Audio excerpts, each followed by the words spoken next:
Assalamualaikum warahmatullahi wabarakatuh. Ketemu lagi dengan saya Winda Poyanti. Hari ini kita akan belajar materi algoritma dan pemrograman, yaitu tentang perulangan. Jadi nanti di perulangan ini kita belajar bentuk umumnya dulu. Jadi yang pertama kita punya for. Ya, jadi yang pertama untuk pernyataan for ini setelah kita menuliskan kata for-nya, kita mulai dengan buka kurung.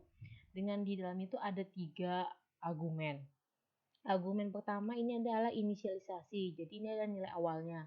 Jadi kalau kita misalnya mau memulai dari 0, maka kita nanti akan tuliskan misal variabelnya i berarti i sama dengan 0. Atau kalau mau a berarti a sama dengan 0. Kalau misalnya mau dari 1 berarti i sama dengan 1. Mau 2 dan seterusnya seperti itu nanti ditulis di inisialisasi ini. Kemudian pemisahnya ada titik koma. Kemudian di sini syarat pengulangannya. Jadi kita mau mengulangi itu sampai yang keberapa syaratnya, seperti itu untuk menghentikannya. Misal mau sampai dengan 5, berarti nanti ditulis sampai i kurang dari sama dengan 5. Nah, di sini pengubah nilai pencacahnya. Jadi kalau misalnya jaraknya mau 1-1, jadi tadi mulai dari 0, 0, 1, 2, 3, 4, 5. Mulainya 1-1, maka di sini nanti kita tulislah i plus plus. Berarti artinya dari yang i0 tadi, karena ada i plus plus, ingat yang aritmatika dulu, i plus plus itu artinya sama dengan i sama dengan i ditambah 1. Maka dia jalannya tambah 1, tambah 1, tambah 1. Kalau misalnya pengubahnya mau dari 0 tadi langsung ke angka 2, maka nanti di sini kita nulisnya i plus sama dengan 2, seperti itu. Nah, jadi nanti untuk pernyataan perintahnya setelah kita menulis for, kita akan menuliskan kurung awal buka. Diisilah pernyataannya ini untuk pernyataan yang lebih dari 1. Kalau pernyataannya cukup 1, nah itu tidak perlu pakai kurung awal juga benar cara menulisnya. Oke ya, kita sekarang masuk ke kode bloknya. Saya bikin file baru. Caranya sama seperti materi sebelumnya ya, bikin file barunya.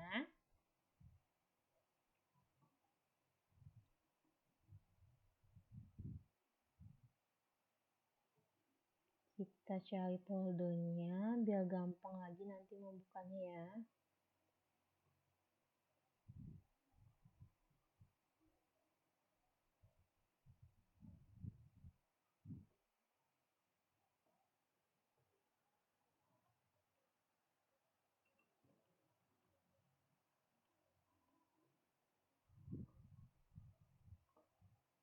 Oke.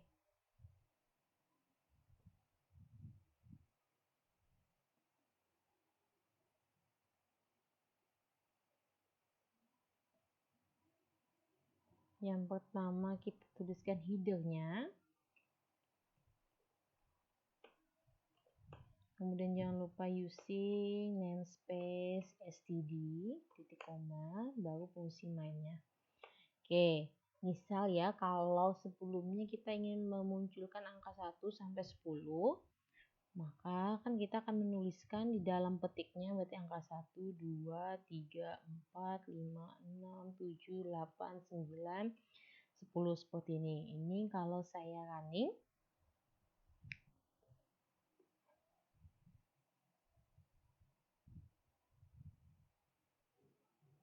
akan muncul 1 sampai 10 ya. Kalau misalnya mau dia ganti baris berarti kan pakai backslash n ya. Misalnya sampai angka 1, 2, 3 aja yang turun baris ya. Ganti baris. Nah, ini kan kelihatan 1, 2, 3 karena ada backslash n-nya setelah angka 1 dan 2, maka dia ganti baris. Nah, ini kan untuk menuliskan misalnya angka 1 sampai 10. Nah, bayangkan misalnya kita disuruh menuliskan angka 1 sampai sejuta. Berapa banyak yang harus kita tuliskan ya? Nah, dengan pengulangan itu bisa dipermudah atau dipersingkat cara menulisnya. Jadi nanti di pengulangan kita akan menuliskan bentuk umumnya nanti ada for, kemudian buka kurung, buka tutup kurungnya otomatis. Nah, tuliskan inisialisasinya karena saya mau memulai dari angka 1, maka nanti saya misalnya nulisnya di sini i sama dengan 1. Ini adalah nilai awal atau inisialisasi. Kemudian pemisahnya titik koma. Di sini syaratnya, kalau saya mau selesai sampai 10, berarti saya tuliskan i kurang dari sama dengan 10.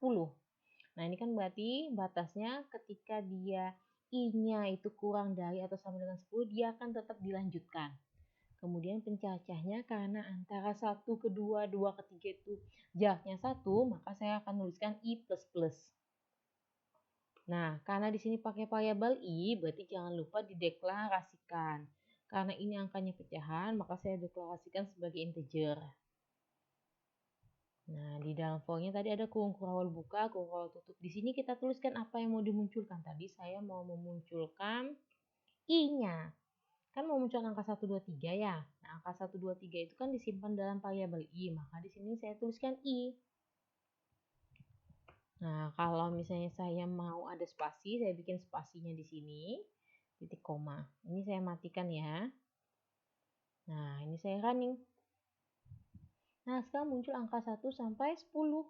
Kalau mau ganti baris, tinggal di sini diatur, berarti pakai backslash n. Nah, ini sekarang dia muncul ke bawah. Jadi tadi kalau misalnya mau menuliskan ke samping, berarti yang di sini pakai spasi seperti itu. Nah, ini tadi kalau saya misalnya mau sampai 100, tinggal diganti di sini sampai 100. Nah, ini 1 sampai 100, ini 1 sampai 100 angkanya muncul. Ya, jadi tadi buat pernyataan for, ditulis for-nya. Terus di dalam kurungnya ini ada 3 argumen. Yang pertama adalah nilai awal. Yang kedua adalah untuk menghentikannya di mana pengulangannya, ini adalah bilangan pencacahnya. Nah, ini tadi misalnya ini sampai 10. Jadi kalau misalnya sampai 10 itu boleh dari I kurang dari sama dengan 10, atau misalnya kalau misalnya nggak ada sama dengannya boleh. Berarti kalau mau sampai 10, berarti di sini sampai 11. Nah, ini sama angkanya sampai 10 ya. Kita lihat sekarang kalau misalnya di sininya sekarang saya mau jaraknya itu 2, berarti saya tulis I plus sama dengan 2. Nah, sekarang muncul mulainya dia tadi mulainya dari angka 1 ya. Jadi karena di sini si out I, maka yang muncul I-nya berarti I yang pertama itu tadi nilainya 1. Penambahnya adalah 2. 1 ditambah 2, 3. 3 dicek apakah 3 kurang dari 10? Iya benar, maka dikeluarkan angka 3. Ya, kemudian ditambah lagi 2, yaitu 5. 5 kurang dari 10? Iya benar, maka dikeluarkan angka 5. Tambah 2 lagi, berarti sekarang nilai I 7. 7 kurang dari 10? Iya benar, maka jalan perintahnya berarti keluar angka 7. 7 tambah 2 nilainya 9. 9 kurang dari 10? Iya benar, maka dikeluarkan nilai 9.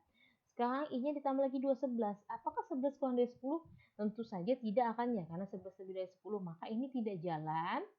Baris 9 sampai 11 tidak jalan, baru dia jalan ke baris berikutnya, yaitu baris 13. Mulai lagi, I-nya dimulai lagi dari angka 1, seperti itu. Ya, kemudian misalnya saya mau mengeluarkan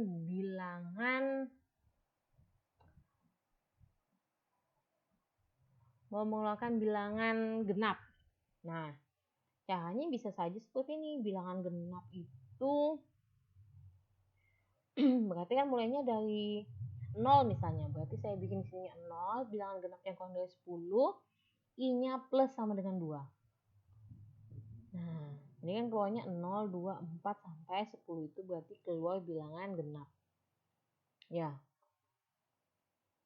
Atau misalnya mau dibikin angkanya 1, 0 sampai 10, nanti dia mau bikin mana keluarkan bilangan ganjil, keluarkan bilangan genap.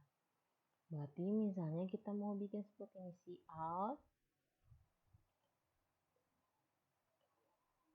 Berarti di sini kita pakai if dulu.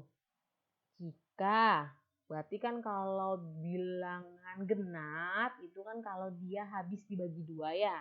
Nah, berarti jika I-nya habis dibagi 2, operator yang dulu itu pakai modulo. Jika I-nya dibagi 2 itu sama dengan 0, ya.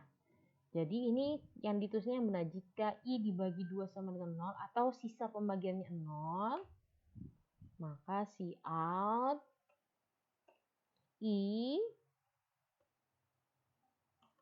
adalah bilangan genap.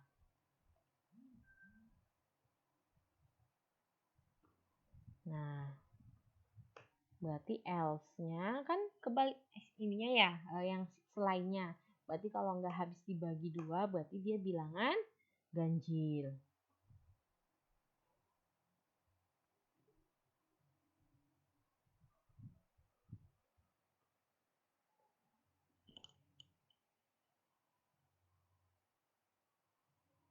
Nah, di sini kenapa ini salah? Jadi yang di dalam if ini kan harusnya operator logika. Di operator logika itu sama dengan yang tidak ditulis 1. Kemarin untuk sama dengannya harus 2. Karena bukan pemberi nilai, tapi ini adalah operator logika untuk membuktikan apakah pernyataan yang di sebelah kiri yaitu I modulo 2 itu sama dengan pernyataan yang di sebelah kanannya. Jadi bukan pemberi nilai. Kalau pemberi nilai seperti yang ini sama dengan 0, sama dengan ini 1. Tapi kalau yang di sini adalah operator logika. Jadi sama dengannya harus 2 kali menulisnya. Nah, ini hasilnya. 0 bilangan genap, 1 bilangan ganjil, 2 bilangan genap, 3 bilangan ganjil, dan seterusnya. Ya, karena kita menggunakan if. Jadi ini adalah gabungan dari penerapan perulangan dengan pemilihan kondisi. Nah, ini untuk for yang kalau untuk menentukan bilangan ya. Bilangan itu ganjil atau genap. Jadi nanti sama juga, misalnya kalian disuruh menentukan apakah dia kelipatan 3. Kalau kelipatan 3 berarti nanti I modulo 3 sama dengan 0. Sama dengannya 2 kali ya. Kemudian misalnya disuruh menentukan apakah itu bilangan prima. Jadi harus diingat, misalnya bilangan prima itu kan bilangan yang dia itu habis dibagi dengan 1 dan habis dibagi dengan dirinya sendiri. Tidak boleh ada faktor yang lain seperti itu. Oke, sekarang misalnya kita bikin contoh penerapan yang lain. Kemarin kita ngomongin siswa kan ya. Mahasiswa maksud saya dengan NIM-nya. Sekarang kita bikin deh mahasiswa dengan NIM-nya.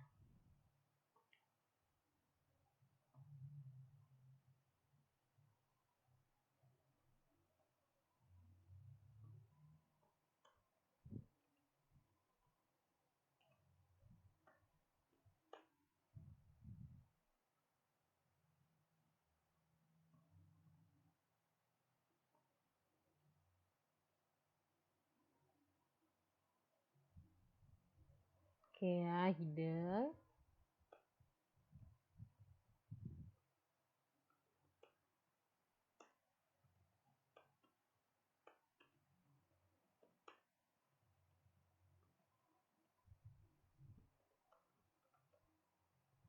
Nah, kalau kemarin kan ketika saya misalnya mau menyimpan nama, itu disimpan ke variabel nama, maka jangan lupa deklarasikan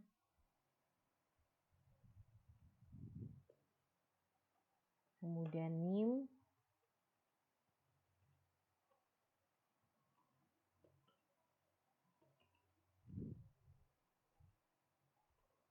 Nah, ini kan kemarin untuk menyimpan 1 orang ya. Kemarin kalau buat menyimpan 2 orang, maka saya harus deklarasikan lagi ya.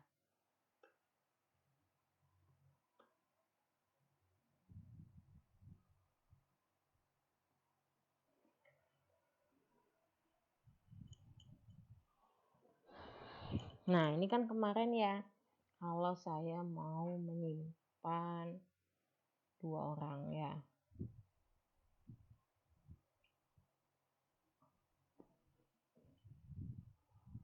Nah, ini kan yang kemarin.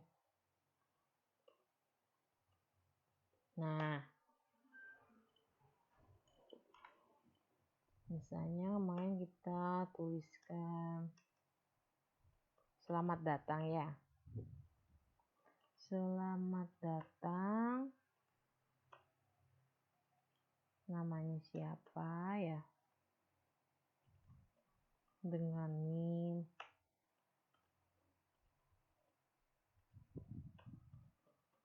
N-line ini kemarin ya sama dengan backslash N. Nah, berarti kan nanti untuk orang kedua saya juga bikin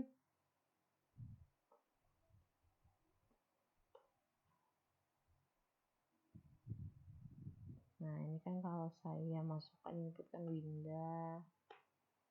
Nah, ini kan langsung muncul selamat datang Winda. Ini kan kurang spasi aja ya. Gak apa-apa, nanti kita benerin. Nah, saya kan berarti harus menuliskannya 2 kali ya. Kalau ada mahasiswanya 2, kalau ada 10 berarti saya harus menuliskan 10 kali. Nah, ini caranya bisa dipersingkat dengan menggunakan for. Jadi kalau pakai for, saya nanti pakai for, nilai awalnya misalnya mulai dari orang ke 1 nggak apa-apa, mulainya mau di sini 1, 0 bisa. Tapi nanti kalau kita bicara array, angka itu mulainya dari 0 ya. I kurang dari sama dengan 5, berarti ini boleh memasukkan 5 kali. 3 dulu. I plus plus. Nah, ini saya bikin di sini. Berarti saya copy caranya sama. Nah, yang ini saya matikan, saya jadikan komentar dulu ya. Yang baris 6 sampai dengan baris 14 saya jadikan komentar backslash bintang. Di sini bintang backslash. Nah, ini karena warnanya abu-abu ini sudah jadi komentar, artinya nggak ikut di running. Jadi kalau nanti nge-running dia dari baris main ini langsung ke baris 16. Nah, ini karena ada i, jangan lupa dideklarasikan i-nya dulu. Oke, saya running. Winda 123 langsung muncul selamat datang Winda NIM-nya 123. Ini muncul lagi isian kedua. Muncul lagi yang ketiga nih. Nah, kita bisa menginputkan nama dan NIM dari 3 mahasiswa dengan menuliskannya baris 17 sampai baris 23. Kalau nanti mahasiswanya ada 10, tinggal diganti di sini jadi 10. Seperti itu. Mau 50, di sini ada 50. Ya. Atau ini kan kalau tiap kali saya running sesuai dengan batas yang saya berikan ya, misalnya kita mau memasukkan sendiri jumlah mahasiswanya bisa. Caranya sebelum for-nya saya tambahkan cout untuk menginputkan jumlah mahasiswa. Kita tanyakan jumlah mahasiswa, terus nanti kita inputkan, berarti habis ini kita pakai cin, misalnya saya pakai variable n. Karena saya pakai variable n, jangan lupa di deklarasinya ditambahkan n. Nah, yang ini tadi, yang batasnya ini adalah statis, setiap saya running tetap aja 50, saya running lagi tetap 50. Nah, ini yang angka 50 saya gantilah dengan variable n. Jadi, nanti pembatasnya atau berapa kali pengulangannya itu tergantung yang kita inputkan di jumlah mahasiswa. Saya running. Nih, misalnya saya inputkan jumlah mahasiswanya sekarang 2. Nah, yang muncul cuma 2 kali. Sesuai inputan di sini. Kita coba lagi. Sekarang saya inputkan 5.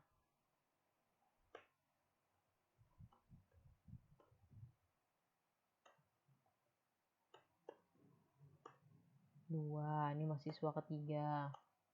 Mahasiswa keempat.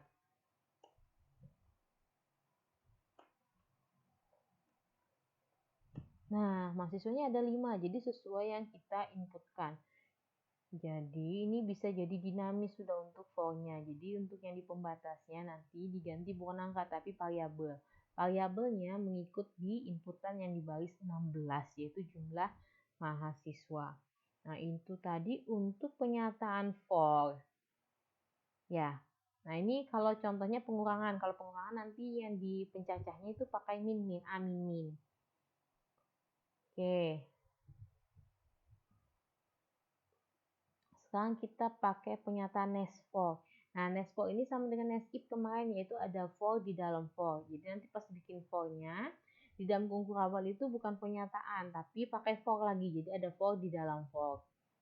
Nah, ini contohnya ya. Kalau misalnya kalau kita mau bikin 5 ke samping, 5 ke bawah. Buat memunculkan angka 1 semua, sebanyak 5 kali, ini 4 kali, ini 3 kali, ini 2 kali, ini 5 kali.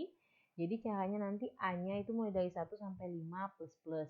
Nah, yang B-nya itu dimulai dari A. Jadi nanti kalau A-nya 1 sampai 5 kan 1, 2, 3, 4, 5 ada 5. Tapi B-nya mulai dari A. Misalnya A-nya sekarang sudah mulai dari 2. A-nya kan 2 ya, 2, 3, 4, 5 ada 4. Di sini mulai dari 2. Jadi makanya di sini cuma ada muncul 4 kali. Jadi ini ada for di dalam for kalau kita mau bikin matriks bentuknya biasanya. Nah, ini adalah pengulangan tak berhingga tidak berhenti. Ini berarti kalau kita ada salah. Contoh nih, inisialisasinya adalah 60. Inisialisasi awalnya ini 60. Syaratnya adalah lebih dari 10. Pencacahnya adalah ditambah. Nah, ini kan harusnya argumen kedua ini kan untuk menghentikan. Gimana dia bisa berhenti kalau nilai awalnya ada saja 60, kemudian yang berikutnya ditambah. 60 aja kan sudah lebih dari 10 ya. Berarti dia selalu memenuhi. Nah, karena selalu memenuhi, makanya terjadi kesalahan, yaitu loopingnya tidak pernah berhenti. Karena selalu memenuhi persyaratan lebih dari sama dengan 10. Seperti itu. Nah, ini kemudian untuk gutu. Gutu itu bisa pakai label. Jadi contohnya, misal di sini tadi.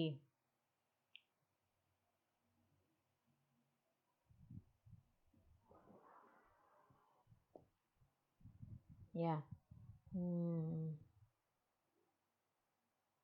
Misal kita mau pakai gutu di bagian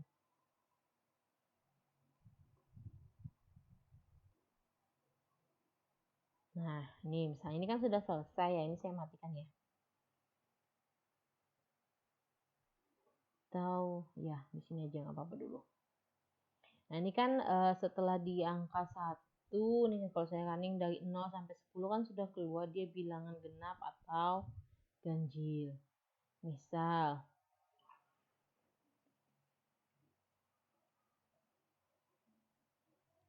saya keluarkan pertanyaan, apakah Anda ingin melihat hasil lagi?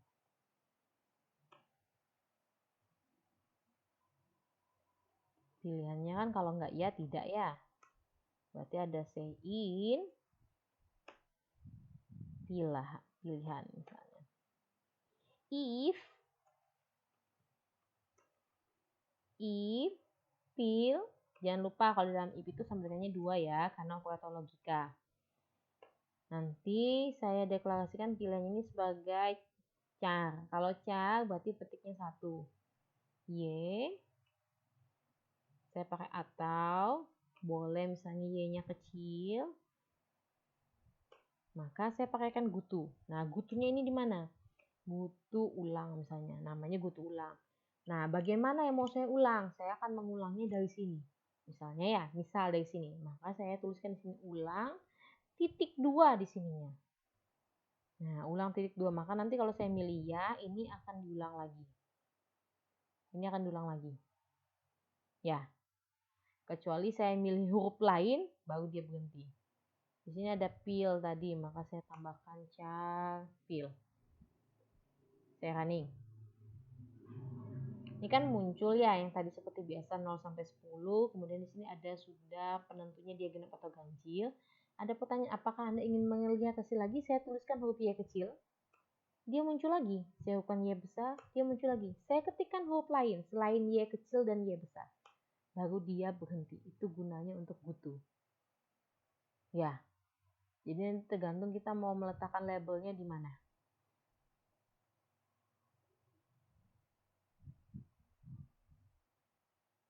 Oke ya, misalnya nih biar kelihatan.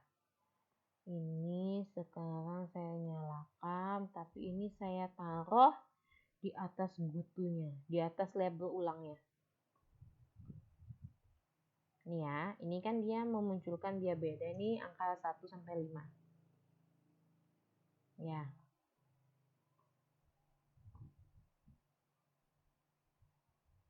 Nah, ini kan muncul angka 1, sorry, biar kelihatan jelas. Saya pakaikan ganti baris dulu, N-line.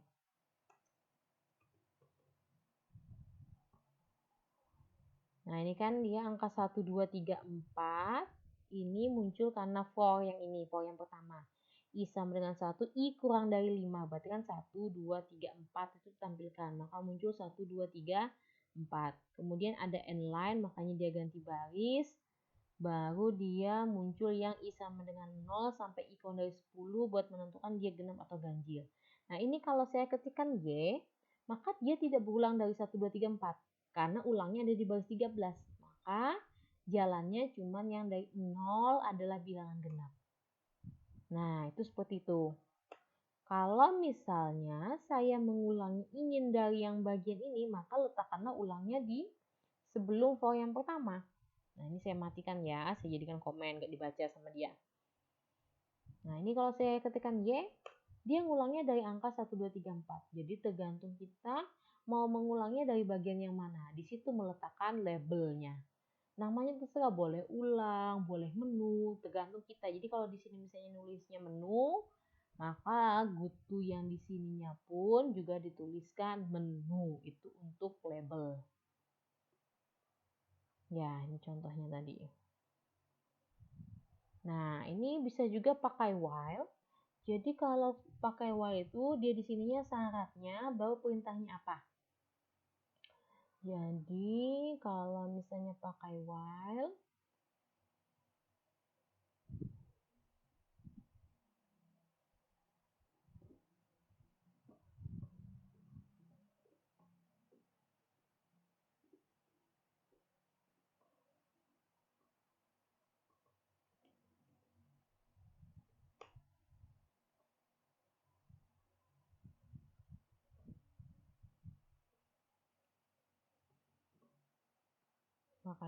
ya, misalnya saya ambil yang mahasiswa ini tadi.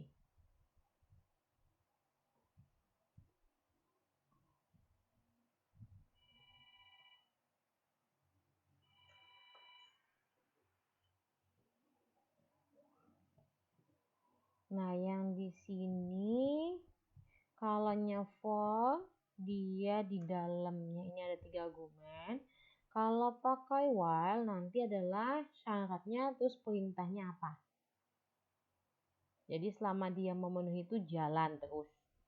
Jadi inisialisasinya tetap ada, tapi dia diletakkan di luarnya. Jadi saya bikin inisialisasi I sama dengan 1. Di sini while itu adalah syaratnya. Di sini while. I plus-plusnya bukan di dalam while-nya, tapi di dalam perintahnya. Ya nanti dia ada pemberhentinya. Kalau nggak ada dimasukkan, dia nanti bakal jalan terus. Nah, jadi dia I-nya 1. Kalau dia kurang dari N, dia akan jalan, baru ditambah jalan lagi sini dulu. Nah, ini kalau saya masukin 2. Nah, ini juga berulang sebanyak 2 kali. Jadi fungsinya hampir sama dengan for, tapi cara nulisnya kalau for di dalam kurungnya ketiga argumennya, kalau ini enggak. Inisialisasinya di luar while, pencacahnya di dalam while-nya. Itu untuk while. Nah, nanti yang ketiga itu saya punya do while. Nah, jadi kalau do while itu do, di sini perintahnya while-nya di bawahnya. Ya. Jadi di sini do, di sininya while-nya. Nah, 2. Oke. Nah, ini sama dengan for. Jadi tadi untuk pengulangan kita punya 4. Pakai for, pakai gitu, pakai while, pakai do while. Ya, itu tadi. Itu untuk pengulangan. Ya, jadi sampai di sini dulu untuk materi pengulangan. See you on next video. Assalamualaikum warahmatullahi wabarakatuh.